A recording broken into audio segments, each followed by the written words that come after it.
Bonjour à tous, j'espère que vous allez bien. Écoute, je vous parle en direct de Sydney.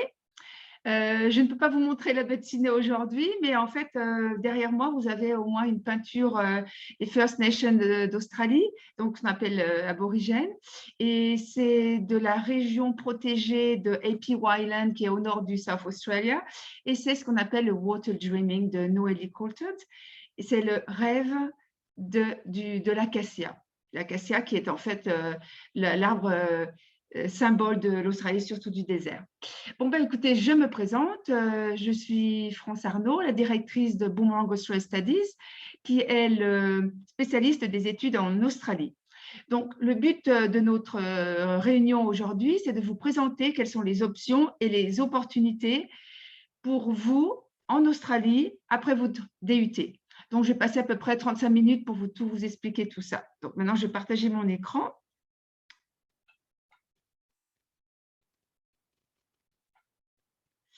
Donc, voilà, vous avez une meilleure vue de la baie de Sydney avec l'Opera House, Circular Quay et le port de Sydney. Alors, pourquoi je suis là pour vous parler du DUET? Parce qu'en fait, notre organisme, Boomerang Australia Studies, est en fait l'initiateur du DUET, qui est donc une 3e année à l'étranger et qui a été mise en place avec l'IUT d'Annecy en 2004. Alors, pourquoi être initiateur, c'est-à-dire que dans la plupart des pays, le DUT n'est pas reconnu comme un bac+2 et donc il n'est pas possible de terminer une licence en 1 an. Donc, ça a été notre cheval de bataille en Australie de convaincre quelques universités d'accepter le DUT comme un bac+2 pour que quand vous veniez en Australie, vous avez la licence en 1 an. Et ça, c'est très important parce que la plupart des DUET, à l'époque, vous partiez pendant 1 an et il n'y avait aucune reconnaissance, seulement votre diplôme du DUET. Donc, notre mission principale, le concept d'agent en fait, de représentation que nous sommes, Boomerang Australia Studies, n'existe pas dans le concept français. Notre mission principale est d'améliorer la mobilité des Français vers l'étranger. C'est-à-dire que nous sommes un organisme qui est financé par les institutions australiennes. Donc, vous ne payez rien du tout. Nous allons vous aider dans construire votre projet, réaliser votre projet de A à Z en vous facilitant toutes les procédures et en vous accompagnant dans toutes les démarches. Donc, ça, c'est important de savoir que vous allez avoir tous les documents de l'école avec, en français, une aide à toutes les démarches. Et aussi, ce qui donne aussi l'importance d'une agence en Australie, c'est le fait de représenter toutes les institutions. Nous représentons pratiquement presque 200, 300 institutions, généralement les universités, puisque nous préférons en fait travailler avec les universités, puisque ce sont leurs diplômes sont reconnus internationalement. Alors, maintenant, on va se poser la question, pourquoi l'Australie plutôt que l'Angleterre, les États-Unis? Mais en fait, l'Australie est un grand pays au niveau géographique, un petit pays au niveau de la population, on n'est que 25 millions d'habitants. Mais en fait, nous sommes la 3e destination favorite dans le monde pour aller étudier. Et pourquoi? Parce qu'en fait, l'Australie s'est ouverte très, très tôt à l'éducation internationale, à accueillir des étudiants étrangers. Ça a commencé dans les années 80 et a mis en place tout un système de visa, un système de protection, un système d'hébergement qui fait que l'Australie a pris de plus en plus d'ampleur et puis surtout avec l'ouverture des voyages. À l'époque, c'était compliqué de venir en Australie. Moi, je suis venue en Australie en 1992 et il y avait que quelques vols par semaine, ça prenait 30 à 35 heures pour venir. Et donc, parce que je vis en Australie, bien sûr, maintenant, je suis citoyenne, etc. Et maintenant, vous avez des vols en 22 heures, vous avez au moins une quarantaine de compagnies qui viennent en Australie. Bon, bien sûr, avec la situation Covid, ça a complètement changé la donne. Ça va être un peu plus cher, il y aura moins de vols, mais bon, ça commence à s'ouvrir et ça redeviendra comme avant. Je n'ai aucun doute là-dessus. Donc, c'est en fait une destination de choix. Je pense aussi pour les paysages iconique, l'Opera House, Uluru, le fameux monolithe au plein milieu du désert, les kangourous, les koalas, donc ça c'est vraiment extraordinaire. Et nous n'avons que 40 universités en Australie, mais nous avons un excellent classement au niveau mondial. Nous avons presque 8 universités parmi les 100 meilleures. C'est quand même extraordinaire. Nous sommes également le premier pays au monde à avoir mis en place les SOSAC. Les SOSAC, c'est comme j'expliquais, qui est en fait mise en place de protection des étudiants étrangers, qui oblige les agents, qui oblige, comme nous, les institutions, les établissements publics de prendre en charge les étudiants, quoi qu'il arrive. Le gouvernement exactement est favorable aux échanges internationaux. Je pense que c'est l'un des rares pays au monde qui organise dans chaque ville principale, donc Melbourne, Sydney, Brisbane, Adélaïde, une welcome party, donc comment on appelle ça, un accueil de bienvenue avec le maire de la ville de Sydney, de Melbourne, dans la mairie, pour en fait montrer aux étudiants étrangers que they care about you.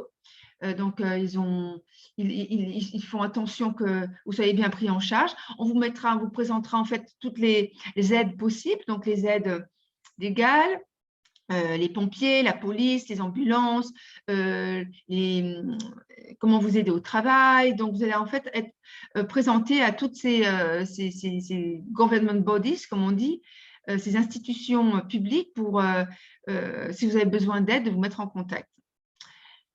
Également, ce que j'aime beaucoup dans le système australien, je pense que c'est aussi le système anglo-saxon, ce sont des formations très flexibles et adaptées aux besoins du moment. Alors, qu'est-ce que ça veut dire?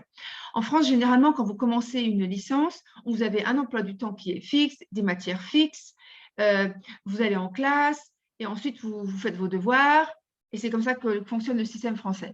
En Australie, ça n'a rien à voir. Quand vous commencez un bachelor, personne ne va vraiment terminer le même bachelor, à moins de faire un major ou une spécialisation très particulière. Et vous avez le choix de choisir vos matières. Vous avez à peu près, je dirais, 30% de choix de matières obligatoires, c'est-à-dire que c'est la base, par exemple, en business, en ingénieur, en maths, en art, et le reste, vous pouvez les choisir, ce sont des électives. Donc ça, je trouve ça super intéressant parce qu'au moins, vous pouvez vous concentrer et vous spécialiser sur les carrières qui vous intéressent. Donc maintenant, parlons de la situation Covid. Je pense que c'est ce qui vous intéresse, c'est de savoir si l'Australie va être accessible. L'Australie a été fermée depuis le mois de mars 2020. Nous avons un gros espoir qu'en fait que l'Australie va réouvrir début 2022. Tout doucement, en fait, elle va commencer à s'ouvrir en décembre avec un programme pilote qui est sponsorisé par les universités et l'État du New South Wales. Donc, ça va commencer, les étudiants vont commencer à pouvoir revenir. Ça a commencé en Northern Territory, maintenant New South Wales. Ça s'est arrêté pendant un moment. Là, ça va reprendre en décembre 2021, mais en petite quantité. Donc, nous espérons que revenir à la normale sera à peu près entre mars, avril, mai et poursuivre juillet, c'est-à-dire que normal, pas de quarantaine. Par contre, ça va être que possible si vous êtes fully vaccinated, donc vous avez été vacciné de jab, de vaccination. Alors, ce qui est très important pour moi, pourquoi l'Australie, c'est qu'en fait, vous allez rencontrer des étudiants du monde entier. Quand j'ai du monde entier, c'est pratiquement, on est représenté, il y a à peu près 300 nations, même les petits pays comme le Laos, le Bangladesh, le Rwanda, enfin, on a vraiment des étudiants du monde entier. Et ce qui est très intéressant à savoir, c'est que ces étudiants, vu que les études en Australie sont payantes, sont généralement de classes aisées. Leurs parents sont souvent des entrepreneurs, des docteurs. Donc, vous allez vous faire des contacts extrêmement importants qui puissent vous aider plus tard dans votre carrière.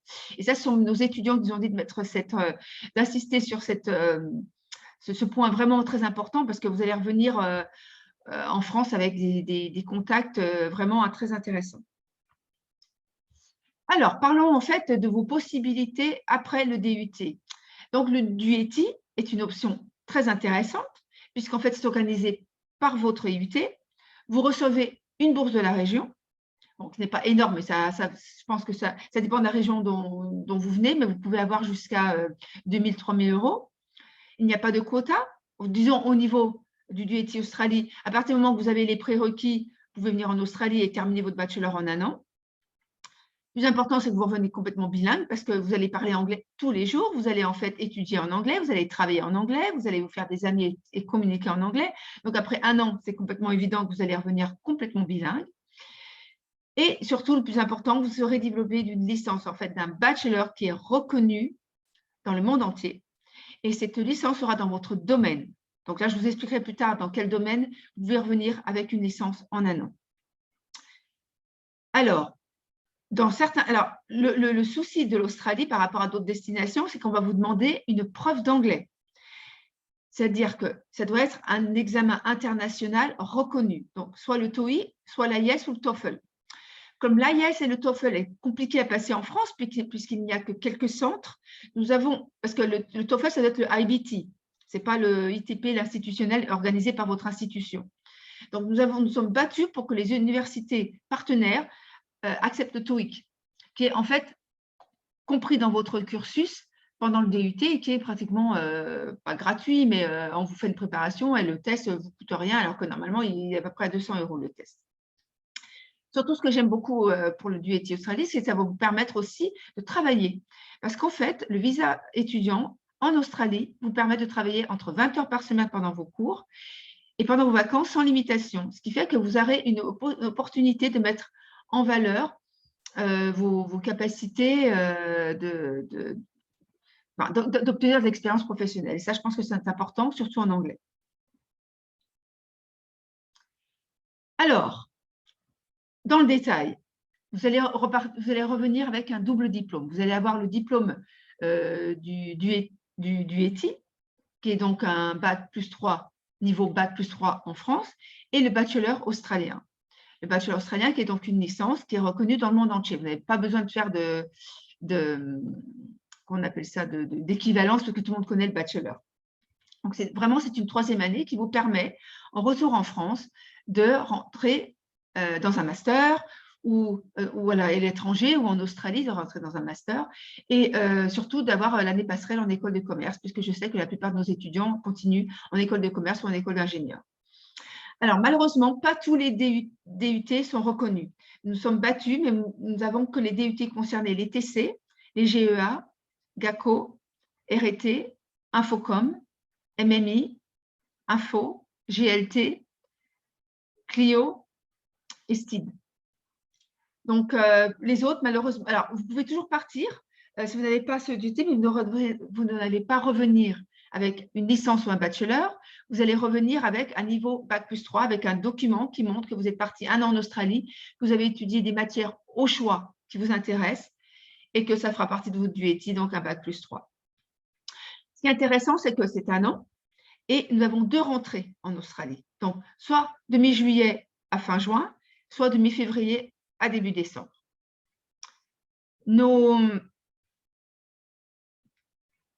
Nos universités partenaires, nous avons plus, mais nous avons sélectionné 3 principales, qui est donc la Australian Catholic University, la USC, la University of Sunshine Coast, et Southern Cross University. Donc là, je reviendrai vers elle un peu plus tard pour vous expliquer quelles sont ces universités. D'abord, je voudrais vous expliquer le système universitaire parce que, comme j'ai déjà dit au départ, ce sont des formations très flexibles et le fonctionnement est complètement différent de la France.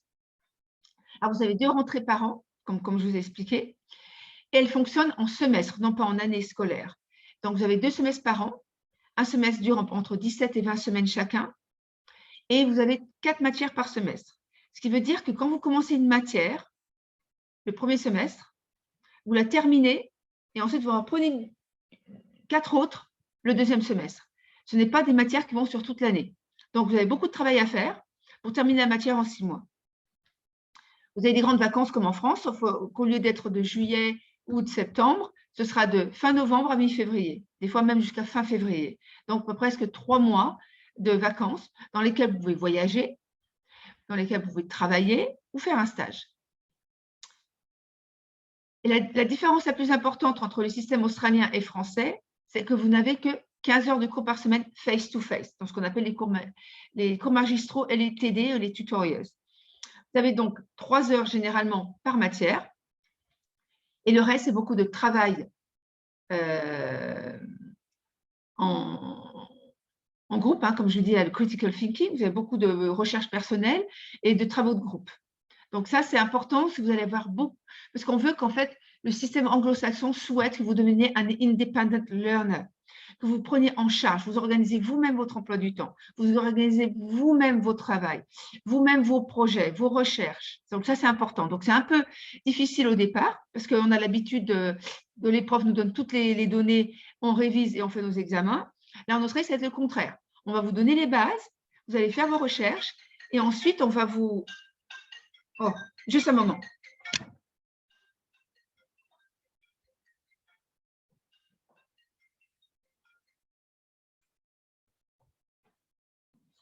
Désolée, c'est les accidents du direct.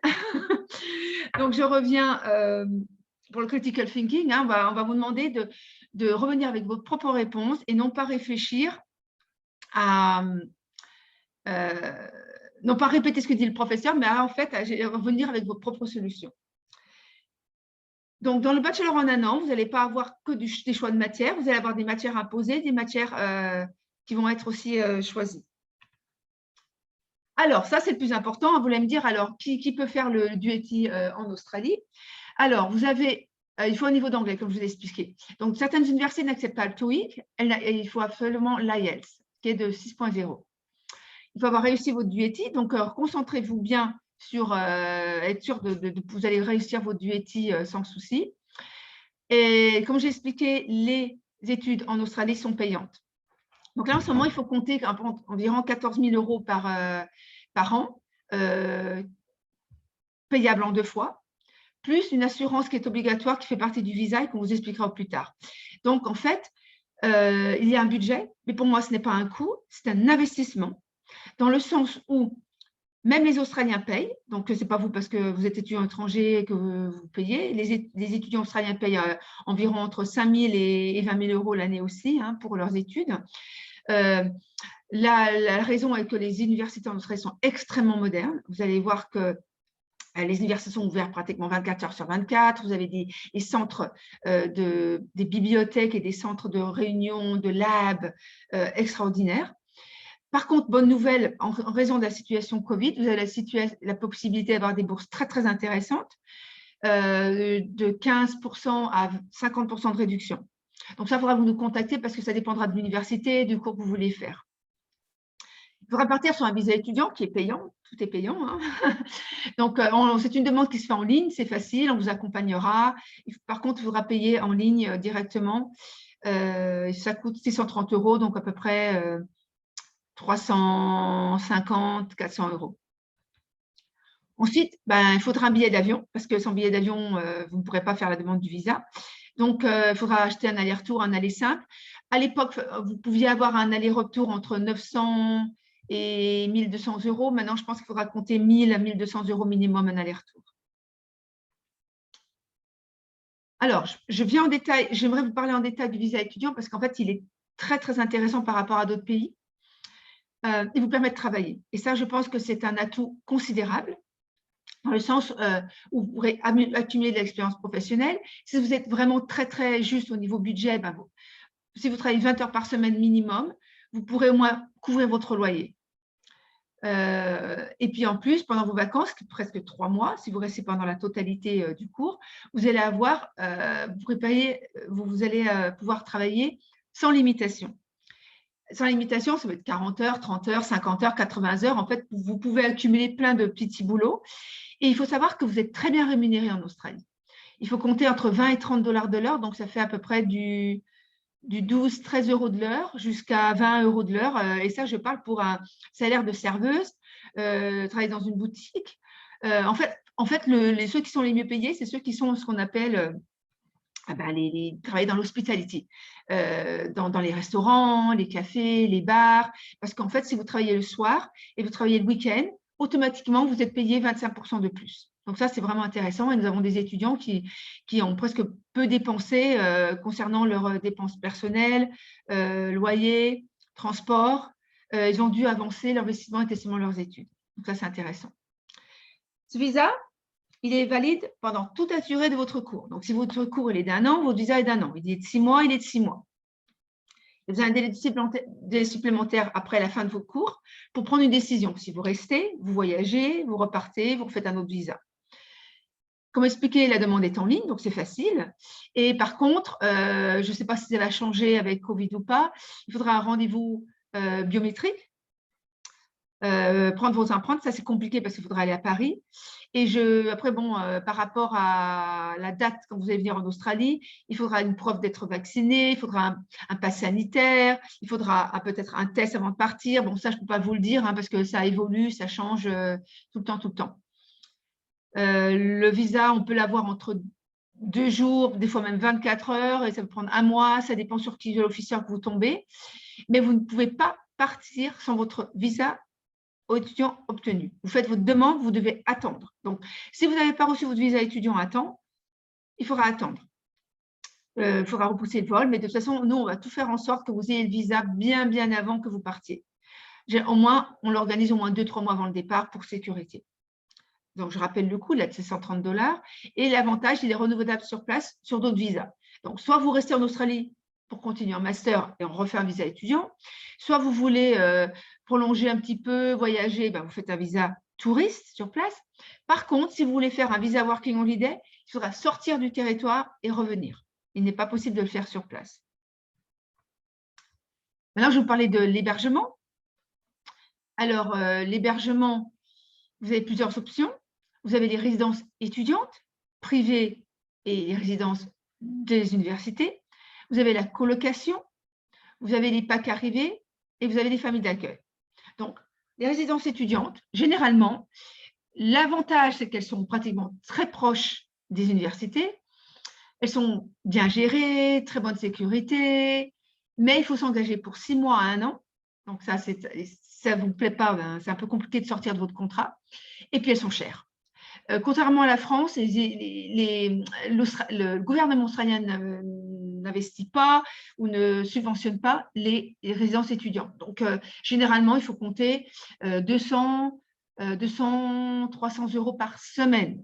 Parce qu'en Australie, tout est par semaine. Le salaire est par semaine, le loyer est par semaine. Donc, ça fait quand même un gros budget. Alors, des fois, il y a des specials. Par contre, ça dépend aussi où vous allez étudier.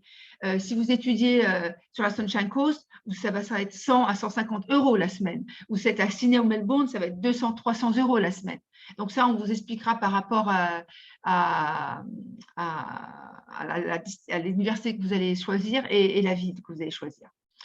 La colocation, c'est l'une des options les plus intéressantes, dans le sens où vous allez partager avec des étudiants australiens ou des professionnels australiens ou des étudiants étrangers. Par contre, vous ne pouvez pas réserver une colocation depuis la France. Donc, c'est pour ça qu'on parle des packs arrivés. C'est un pack où on peut vous organiser pour rester 7 jours dans une auberge de jeunesse ou carrément vous prenez un Airbnb. En fait, il ne faut pas réserver une colocation en raison de beaucoup de scams. Donc, nous voulons vous éviter les scams.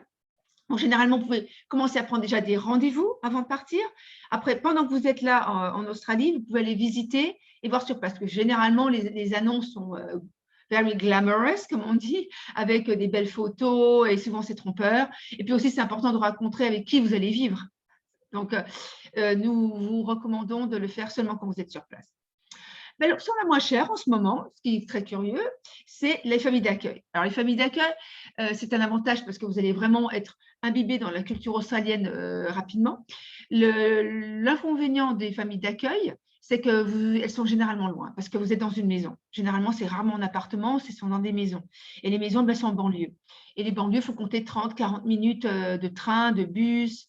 Donc, tout dépend. Si vous voulez avoir une expérience tranquille, vous n'êtes pas vraiment des fêtards, je pense que c'est une bonne option. Et puis en plus, vous pouvez vous engager pour 1 mois, 1 mois, 2 mois, vous n'êtes pas obligé de rester pendant 1 an. Donc, ça peut être aussi un bon départ pour vous. Comme ça, vous n'avez pas besoin de vous soucier à faire la popote, d'avoir un budget, tout est organisé à l'avance, puisque ça inclut le petit déjeuner et le repas du soir. Et vous pouvez aussi également organiser le repas de midi si vous aimez leur nourriture ou alors vous avez beaucoup de take-away en Australie. Donc, en moyenne, il faut compter un loyer de, moi je dirais, pour être à l'aise, je dirais 200 € la semaine. Donc, ça vous fait à peu près 800 € le mois, mais qui peut être remboursé par si vous travaillez. Alors, les autres options, bien sûr, ça, c'est des options du VAT. Il y a beaucoup d'autres options. L'une qui est très populaire, c'est le Visa Working Holiday, qui est en fait un visa de travail d'une durée d'1 an, qui est renouvelable 2 fois. Il faut avoir entre 18 et 35 ans. Et à chaque fois, il faut travailler dans les regional areas, dans une ferme ou dans les fermes perlières pour avoir un autre visa. Donc, vous n'avez pas un deuxième visa ou un troisième visa parce que vous avez envie de rester. Il y a des conditions. D'accord ? Alors, ce qui est intéressant, c'est que vous pouvez aussi étudier. Donc, vous n'êtes pas très bon en anglais, vous pouvez prendre un cours d'anglais, vous pouvez le faire jusqu'à 17 semaines et vous pouvez travailler à plein temps. Il y a une autre condition, c'est que vous ne pouvez pas travailler plus de 6 mois avec le même employeur. Donc, ça peut être un souci. Vous pouvez venir en séjour linguistique ou en séjour linguistique en visa touriste, donc pas plus de 3 mois, ou en visa étudiant, il faut étudier plus de 3 mois. Donc, l'avantage, c'est que vous pouvez améliorer votre anglais dans un centre accrédité qui peut aussi vous préparer à des examens internationaux comme le Cambridge, l'IELTS, le TOEFL. Ils ont même aussi des cours très intéressants. Alors, l'anglais pour le droit, l'anglais pour le design, ils ont aussi l'anglais pour l'anglais des affaires. Ça, c'est aussi très, très important. Et les préparations TOEIC.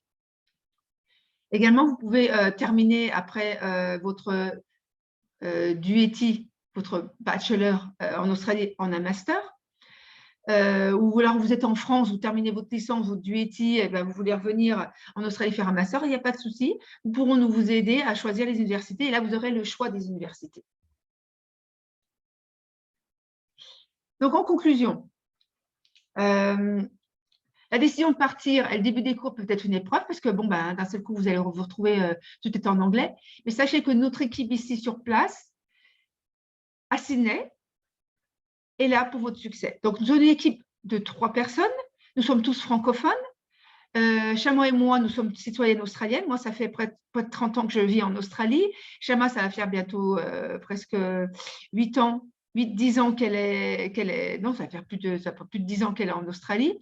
Et Laura, elle, est en visa de travail, elle est en Australie depuis 4 ans, donc elles ont toutes été étudiantes de Boomerang, donc elles connaissent vraiment toute l'expérience par laquelle passe un étudiant. Et puis surtout, la bonne nouvelle, c'est qu'on n'a eu aucun étudiant qui a échoué son double diplôme. Donc, si vous venez faire votre DUET ou votre master, nous avons un soutien important sur place.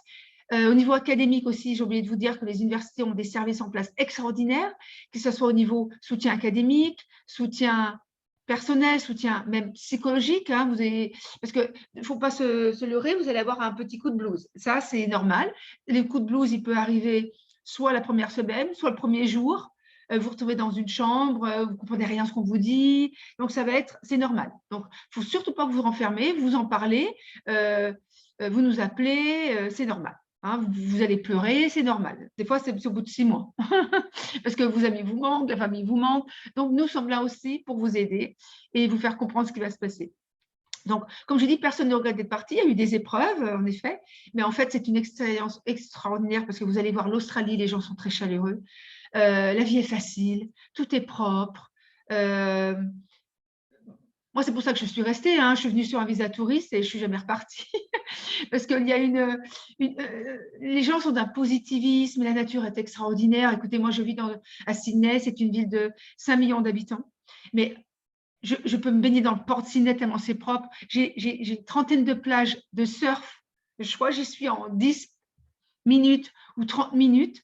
Vous avez les oiseaux, la wildlife, comme on dit, qui viennent sur votre balcon, qui vont dans les parcs. Il y a plein de parcs. Vous faire du vélo, vous pouvez courir, vous faire plein de choses en plein centre-ville parce qu'il y a tellement d'espaces verts. C'est vraiment une qualité de vie exceptionnelle, vraiment.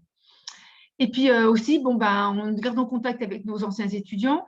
Nos étudiants du ETI, quand ils se sentent empowered, on dit en anglais, donc ils sont très sûrs d'eux quand ils rentrent, ils ont envie de continuer à l'international, ils sont bilingues et vraiment, ils revoient leur vie différemment, ça c'est clair. Et puis, je rappelle que notre rôle est de nous occupons de toutes les démarches. Vous allez simplement nous dire, voilà, j'ai envie d'aller en Australie, j'aimerais faire ça, est-ce que c'est possible? Nous, on s'occupe de tout. On vous dit si c'est possible, c'est pas possible, quel est votre budget, ce qu'il faut vous faire, etc. Donc, pour résumer, on est à vos côtés à tout moment jusqu'au bout. Alors, voici nos coordonnées. Vous pouvez nous contacter par email, donc sydney@boomerangaustralia.com, par WhatsApp. Par contre, rappelez-vous que nous avons quand même un décalage. Nous sommes basés en Australie, donc un décalage entre 8h et 10h. Là, en ce moment, on est à 8h, mais on va passer à l'heure d'été. Donc, on aura 10 heures de différence à partir de fin octobre. Nous sommes sur Facebook, donc je vous encourage à nous contacter sur Facebook, sur Instagram aussi. Instagram, c'est Boomerang Australia Studies. Et nous avons aussi une chaîne YouTube. Donc voilà, merci beaucoup. J'espère vous retrouver bientôt en Australie et à très bientôt. Bye bye.